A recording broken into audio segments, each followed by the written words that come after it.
So now it is time for the men's 200-meter dash. The American record held by Wallace Spearman set right on this track. It's also the meet record because he did it in this meet. Only 4 athletes competing because these turns are so tight. That's all they've got is lanes 3 through 6. And the guy who really has the pressure on him for Florida State is Charles Clark, that sophomore. He knows his teammate is unable to run. He's going to try to do the best that he possibly can.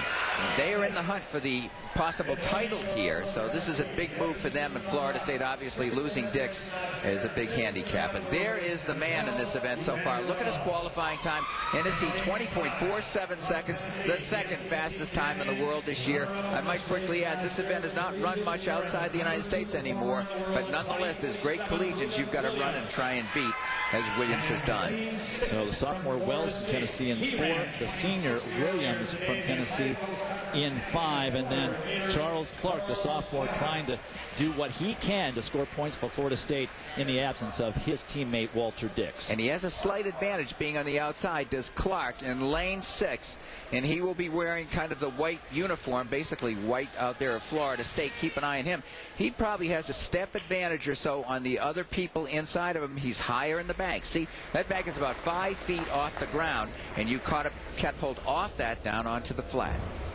18-degree pitch is this track here at the Randall Tyson Track Center. That's why it produces so many great 200 and 400-meter times. Williams got out fast in his pregame.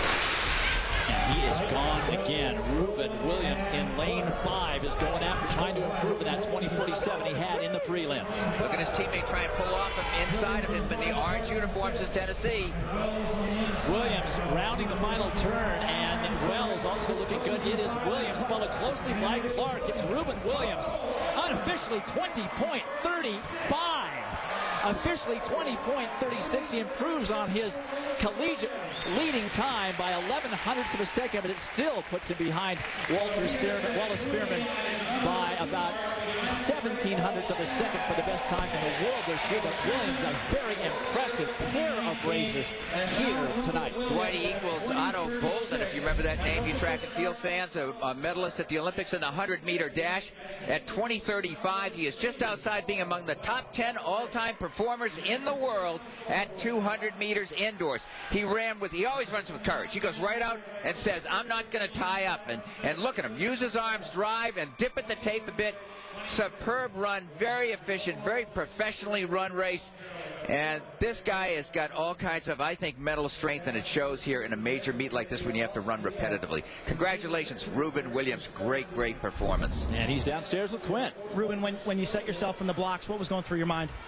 I just wanted to run the best race that I had. This is my last 200 indoors. I'm graduating in May. I always think it was last one, best one. And just give the glorification to God.